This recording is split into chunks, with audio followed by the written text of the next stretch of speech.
So I went down to California, got trained. I did that for about a period of 2 years. I came back after that period of time, and I thought, well, I can either carry on with what I'm doing and make recommendations that aren't going to be followed, or I can do something with my life and just go for it. Mm-hmm. So that's what I did, very naively, just set up this whole thing.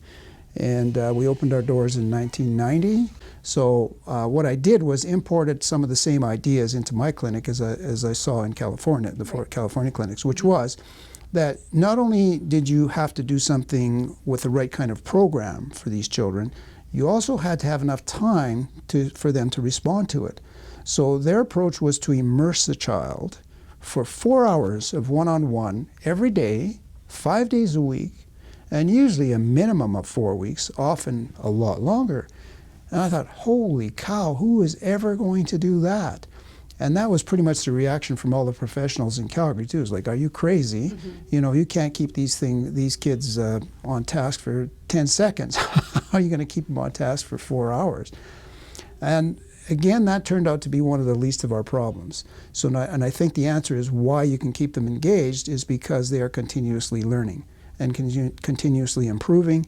And for the first time in a lot of these children's lives, they can actually see some success, some progress towards becoming a reader. And that became apparent for most of these kids in the first week of school, or of the clinic. Mm-hmm. You know, like parents would come back to me, they were astonished, and so were the children.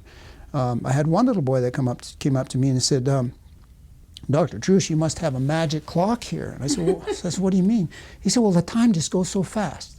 So that's the 4 hours, you see? And for him, it was just timeless because he was immersed in reading. He was acquiring that knowledge.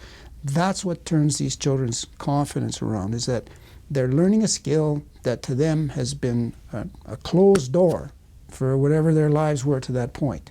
Mm-hmm. And now it's starting to open, and they can see some light at the end of the tunnel, so can their parents, and so they're just so grateful. Yeah, this is a wonderful feeling.